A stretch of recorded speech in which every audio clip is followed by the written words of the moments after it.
जय हिंद। आप सभी को स्वागत है हमारे चैनल A&H UPSC प्रिपरेशन में।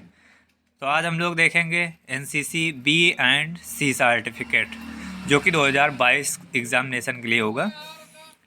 ये मॉडल पेपर 6 है, 40 क्वेश्चन है इसमें। ये क्वेश्चन हर साल पूछे जाते हैं, इसी तरह के क्वेश्चन आते हैं। तो चलिए स्टार्ट करते हैं क्वेश्चन और आंसर।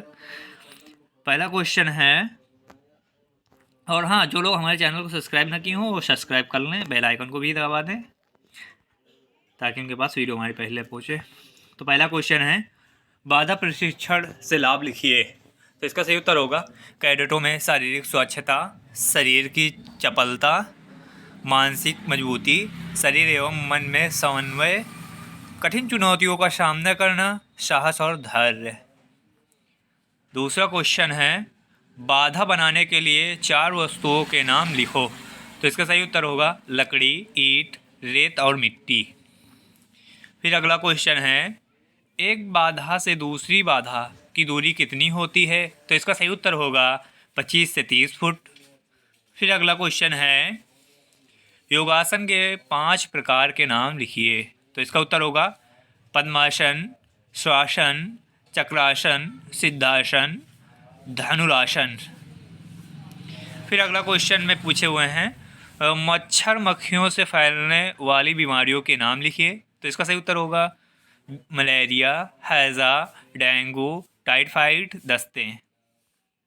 अगला क्वेश्चन है, जल को शुद्ध करने की विधियां लिखिए। तो इसका सही उत्तर होगा उबालना और आश्वासन विधि, छानना, क्लोरीनीकरण, अवक्षेपण। फिर अगला क्वेश्चन है, मलेरिया से बचाव करने के लिए क्या क्या तरीके हैं। तो इसका उत्तर होगा DDT रसायन का छिड़काव, मच्छरदानी का प्रयोग करें, मच्छर भगाने वाले संसाधनों का उपयोग करें, उचित रूप से शरीर को ढकने वाले वस्त्रों का उपयोग करें, घर व आसपास के पास पानी जमने न दें, नालियों में मिट्टी का तेल छिड़कें। अगला क्वेश्चन है, रेबीज के लक्षण लिखो। फिर इसका सही उत्तर होगा गले की मांसपेशियों में खिंचाव पैदा हो जाता है। फिर दूसरा पॉइंट में है, पीड़ित व्यक्ति कुत्ते की तरह भौंकने भी लगते हैं। फिर अगला इसका पॉइंट है, बेचैनी, भ्रम, अनिद्रा और निगलने में कठिनाइयाँ होती हैं। फिर इसके आगे पॉइंट इसमें दिए हुए हैं, दिमागी संतुलन बिगड़ जाना, पानी से डर लगना, ये सब रेबीज के लक्षण हैं। फिर अगला क्वेश्चन है नौवें क्वेश्चन में पूछे हुए हैं, फ्रैक्चर के प्रकार लिखिए। तो इसका सही उत्तर होगा नंबर 1 साधारण, नंबर 2 संयुक्त, नंबर 3 विखंडित, नंबर 4 जटिल, नंबर 5 तनाव, नंबर 6 पेचदार, नंबर 7 अपूर्ण। 10वां क्वेश्चन है, फायर की दर के प्रकार लिखिए। तो इसका सही उत्तर होगा नॉर्मल, ब्रस्ट, तेज फायर, चरकी है। नॉर्मल, ब्रस्ट, तेज फायर, चरकी। फिर अगला क्वेश्चन है कि भारत छोड़ो आंदोलन कब शुरू हुआ। तो इसका सही उत्तर होगा 1943 ईस्वी में। फिर अगला क्वेश्चन है, आज़ाद हिंद फौज की स्थापना कब हुई। तो इसका सही उत्तर होगा 1943 ईस्वी को आज़ाद हिंद फौज की स्थापना और भारत छोड़ो आंदोलन एक ही साथ स्टार्ट हुआ था, एक ही सन में, 1943 है दोनों का। फिर 13वां क्वेश्चन है, तराइन का प्रथम युद्ध कब हुआ था। तो इसका सही उत्तर होगा 1101 ईस्वी। 14वां क्वेश्चन में पूछे हुए हैं, जलियांवाला बाग कांड कब हुआ। तो इसका सही उत्तर होगा 1919 ईस्वी में।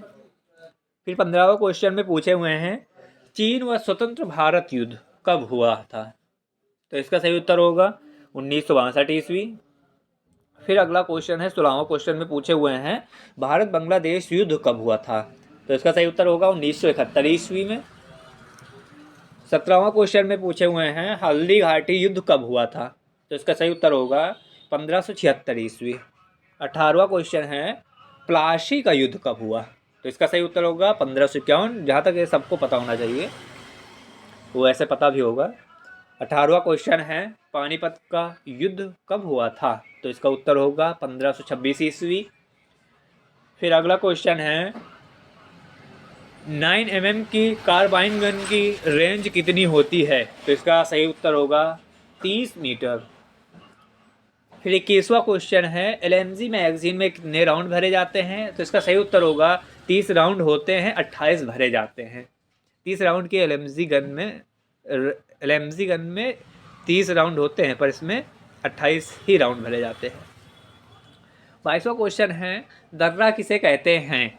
तो इसका सही उत्तर होगा दो पहाड़ियों के बीच से गुजरने वाले रास्ते को दर्रा कहते हैं। अगला क्वेश्चन है पठार किसे कहते हैं? तो पठार किसे कहते हैं? तो इसका उत्तर सही होगा, सही उत्तर यह है धरातल के आसपास भू सतह से उठा भाग पठार कहलाता है। फिर इसके बाद अगला क्वेश्चन है टीला किसे कहते हैं? तो इसका सही उत्तर होगा ऊंचाई वाले गोल पहाड़ों को टीला कहते हैं। फिर अगला क्वेश्चन है कंपास से अधिकतम पढ़ सकते हैं? तो इसका सही उत्तर होगा 360 डिग्री तक। सर्विस प्रोटेक्टर की लंबाई चौड़ाई कितनी होती है? तो इसका उत्तर होगा 6 × 2 इंच। 27वां क्वेश्चन में पूछे हुए हैं थंब का हुक्म किस पैर पर दिया जाता है? तो इसका उत्तर होगा दाएं पैर पर। फिर 28वां क्वेश्चन है खुली लाइन चल में रैंक के मध्य की दूरी कितनी होती है? तो इसका सही उत्तर होगा 75 इंच। 29वां क्वेश्चन है फासले का अनुमान लगाने की कितनी विधियां हैं? तो इसका सही उत्तर होगा इकाई, दिखाई, ब्रेकिंग। फिर 30वां क्वेश्चन पूछे हैं, तीसरा क्वेश्चन है इन्फेंट्री सेक्शन फॉर्मेशन के नाम लिखो।